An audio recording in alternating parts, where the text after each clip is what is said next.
Bonjour tout le monde, bon mercredi, j'espère que vous allez bien.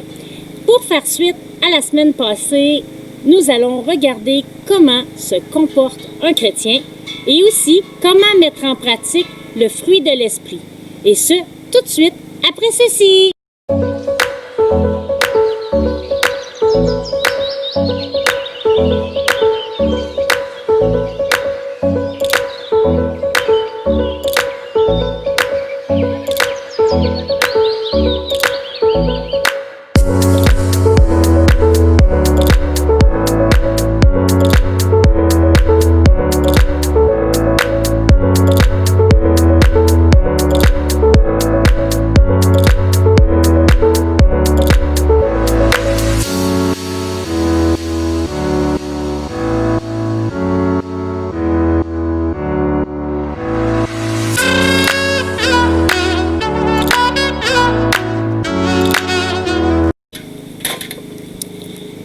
Donc, vous vous demandez peut-être où est-ce que je suis? À qui appartient cette maison derrière moi? Je vous le dis pas tout de suite. Vous allez le voir tantôt. Alors, si je veux marcher avec Jésus, qu'est-ce que je dois faire? C'est sûr, vous vous dites peut-être, bon, moi c'est beau, j'ai décidé, je veux marcher avec Jésus, c'est réglé. Mais comment je fais pour y parvenir? La première chose à faire, c'est de te procurer une Bible. Si tu n'en as pas, là, je vous le dis, ça vaut la peine de vous en procurer une parce que c'est là que vous allez pouvoir vous nourrir. Puis ensuite, il faut faire une rétrospective de la vie pour voir s'il y a des choses qu'on fait que Jésus n'approuve pas. Il y a une phrase que j'utilise régulièrement. Que ferait Jésus à ma place? What will Jesus do? J'ai même fait un petit bracelet pour m'en rappeler. Alors, pourquoi dois-je faire cette rétrospective et est-ce que je dois la faire seulement une fois, me demanderez-vous? Ma réponse est la suivante. Je vous encourage à faire cette rétrospective-là n'importe quand. Vous pouvez la faire à tous les jours si vous voulez. Et c'est des choses quand on se demande, bon, aujourd'hui, est-ce que j'ai bien fait ça et tout ça? Vous savez, on est chrétien, mais on est aussi humain. Puis malheureusement, ça nous arrive de faire du mal, même si on ne veut pas. Ça nous arrive de se détourner. Qu'est-ce qu'on fait dans ce temps-là? Bien, on demande pardon, puis on continue. Dans Matthieu 5, verset 13, il est dit, « Vous êtes le sel de la terre. Si ce sel perd sa saveur, avec quoi la scellera-t-on? Ce sel ne vaut plus rien. Il n'est bon qu'à jeter dehors et à être piétiné. » Vous voyez, c'est pour cela... Vous voyez, c'est pour cela que je fais cet exercice, afin d'être un bon sel. Aussi, vous devez le faire seulement si vous décidez de vivre une vie exemplaire, et non pour plaire aux autres. Et si je vous dis ces choses aujourd'hui, c'est pas par condamnation, parce que je suis pas là à condamner. « Hey, toi là, tu fais pas ça correct. Toi là, ici là, c'est pas correct qu'est-ce que tu fais. » Non, non, non, non. Moi, mon but ici, mes vlogs là, tous les semaines, c'est pas pour vous condamner, c'est vraiment pour vous encourager. Dans Matthieu 7, 1 et 2, ça dit ceci. « Ne condamnez pas les autres pour ne pas être vous-même condamnés, car vous serez condamnés vous-même de la manière dont vous aurez condamné. Et on vous appliquera la mesure dont vous vous serez servi pour mesurer les autres. » Hein, il y a un dicton qui dit « Fais donc pas aux autres ce que tu ne veux pas que les autres te fassent. » Bien, c'est exactement ça que ça dit. Comme je le disais, sans vous condamner, je veux par contre vous encourager et vous aider dans votre cheminement chrétien. Une autre constatation que les gens font souvent est celle-ci. Moi, je veux cheminer comme un bon chrétien, mais je tombe souvent. Qu'est-ce que je dois faire? Pour répondre à ça, je vous dirais d'aller voir Matthieu 13 et 14. Matthieu 7, versets 13 et 14, qui dit « Entrez par la porte étroite, en effet, large est la porte et facile la route qui mène à la perdition. Nombreux sont ceux qui s'y engagent, mais étroite est la porte et difficile le sentier qui mène à la vie, qu'ils sont peu nombreux ceux qui les trouvent. » Qu'est-ce que ça veut dire, ça? Ça veut dire que les gens qui pensent que donner sa vie à Jésus, là, puis oh wow, tout va être facile, comme si je rentre dans un pays magique, là, puis pouf, tout devient facile. Malheureusement, c'est pas ça. Puis même des fois, c'est le contraire. On donne notre vie à Jésus, puis on dirait que tout d'un coup, pouf, il arrive des affaires, puis on dit, ben voyons donc, je vivais pas ça, moi, avant. Ben, je vais vous conter une petite histoire. Un jour, quand j'étais adolescente, j'avais un petit dilemme. À l'école, au secondaire, il y avait une danse. Puis, ce même soir-là, ben, il y avait aussi une réunion de prière chez nous. Bon, vous vous dites, c'est facile, voyons donc, tu choisis la réunion de prière, tu sais, en tant que chrétien. Ben, imaginez-vous donc, c'est malheureusement pas la décision que j'ai prise. J'ai décidé d'aller à la danse. Quand je suis revenue, premièrement, je me suis réveillée le lendemain matin, j'étais maussade, j'avais mal à la tête, ça allait pas bien mon affaire. Puis là, les semaines ont passé. Puis là, moi, j'étais quelqu'un qui parlait de Jésus régulièrement à l'école. Moi, tout le monde savait que j'aimais Jésus, puis j'avais pas peur de le dire.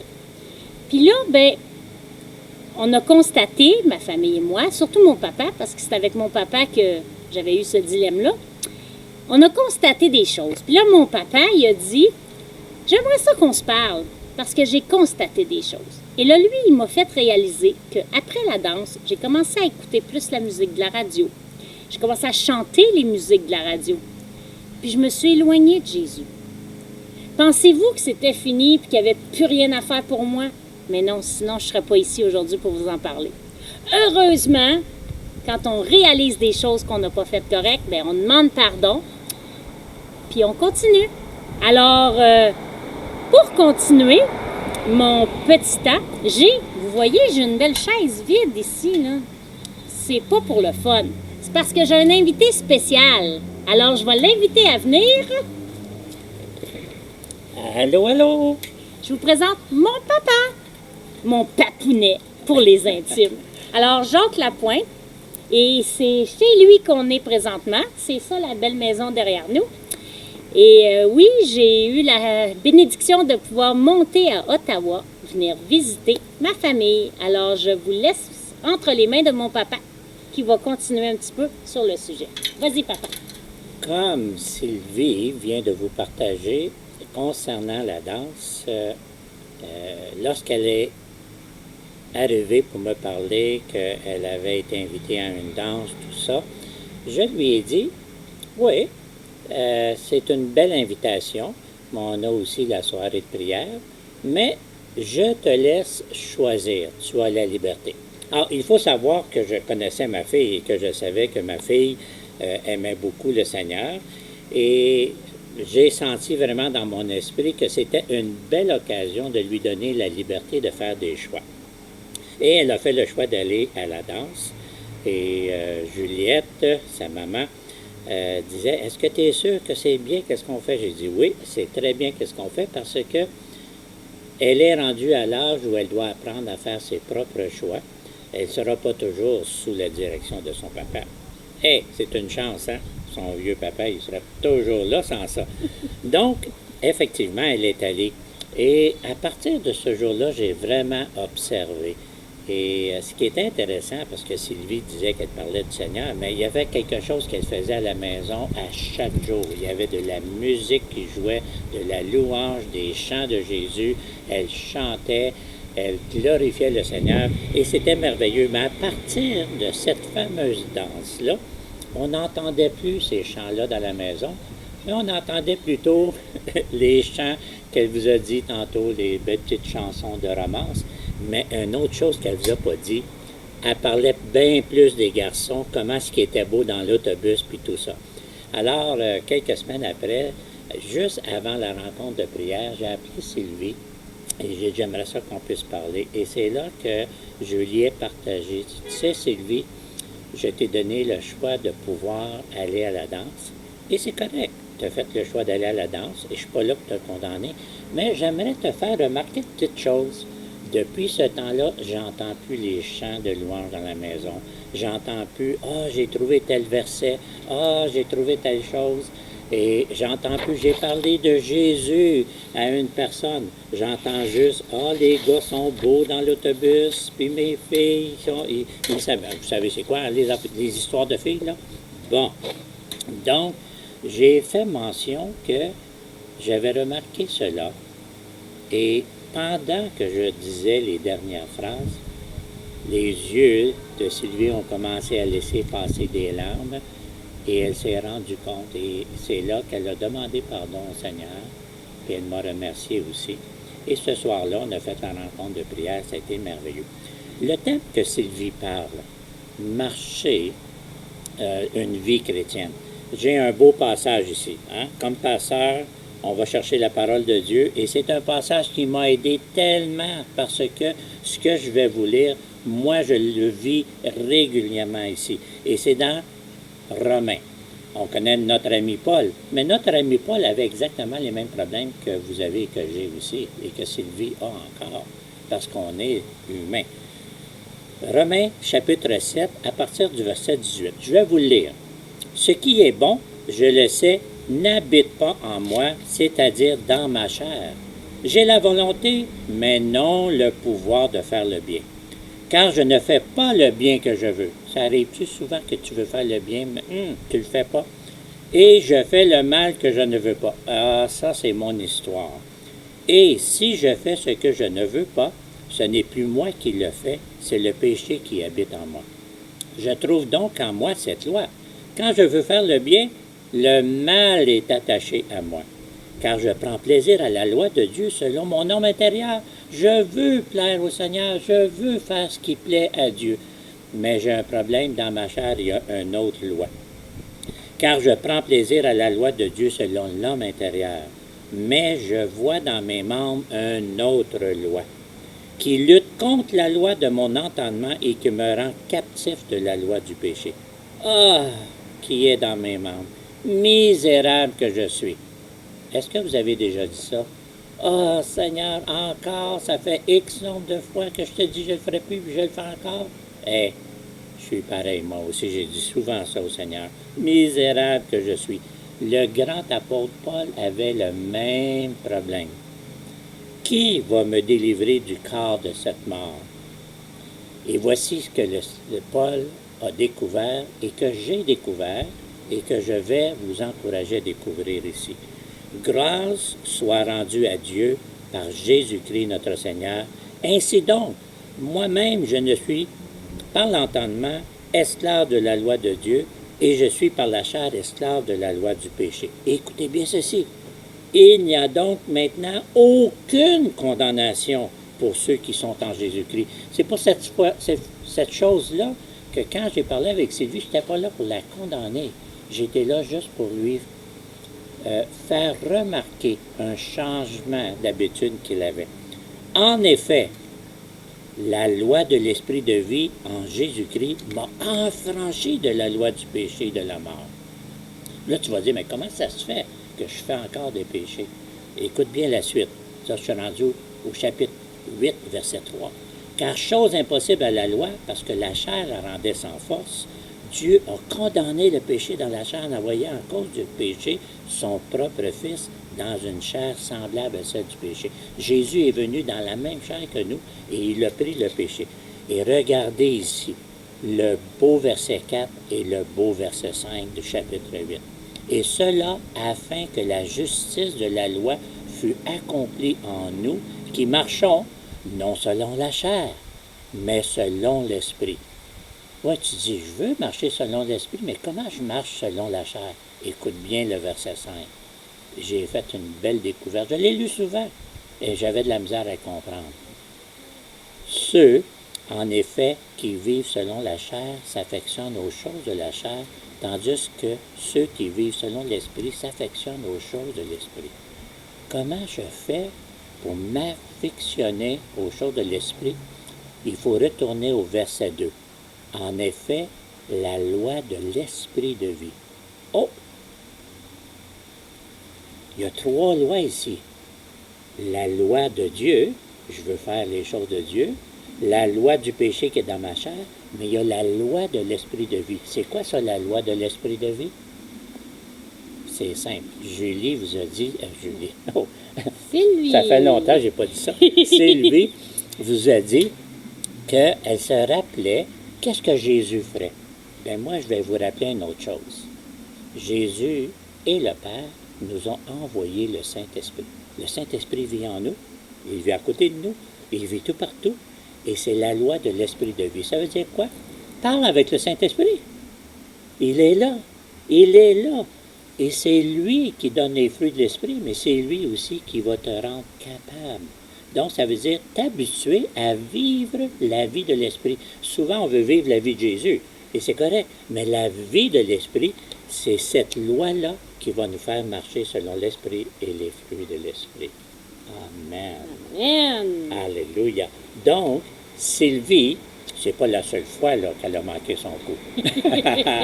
Moi non plus, c'est pas la seule fois que j'ai manqué mon coup. Mais il y a une chose qu'on fait toujours. On ne se condamne pas, mais on échange. Et ça, c'est la loi de l'amour avec la loi de l'esprit. Et on laisse les autres, finalement, faire leur choix. Alors, mon cher papa, que Oui. dirais-tu si on terminait ça en prière? Ça, c'est une très bonne idée. Alors, vas-y, on t'écoute. J'ai appris, on commence par la prière, on finit par la prière et on marche par la prière. Amen. Donc, prions. Seigneur, on veut te remercier pour ce merveilleux moment que tu nous as donné l'occasion, pour ma fille et moi-même, d'être ensemble aujourd'hui, mais aussi, Seigneur Dieu, d'être une voix pour encourager.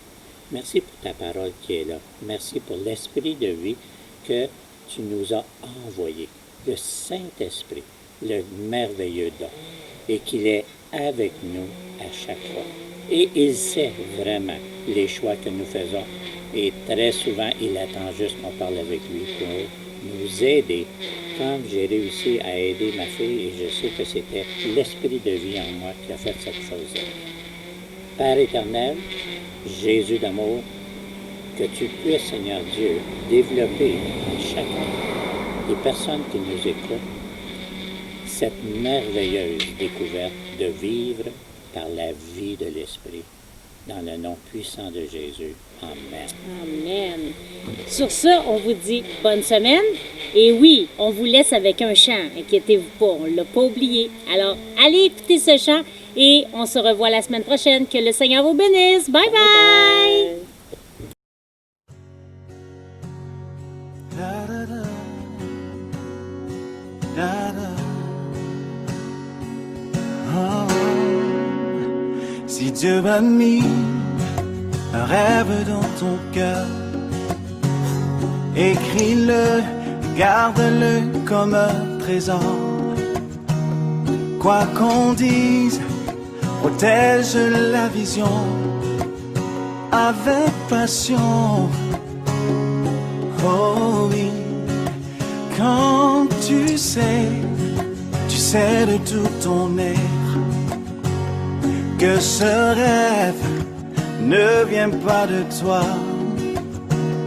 Même si tu ne vois que le contraire, persévère. Oh oui, persévère.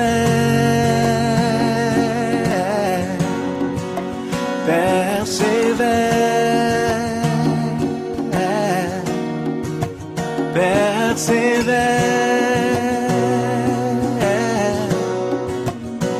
persévère, car sa parole, elle s'accomplira.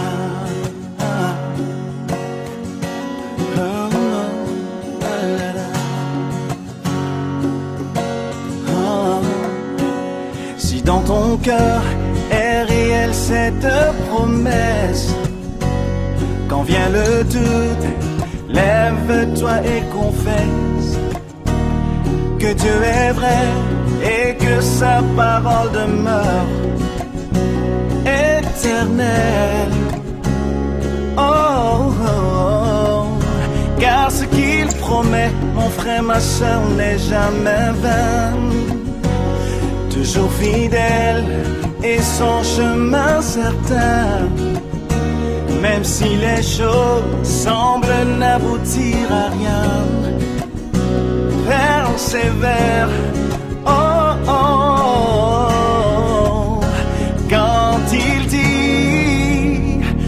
choses arrivent quand il ordonne. Elle existe. Son regard est sur ce qui lui appartient.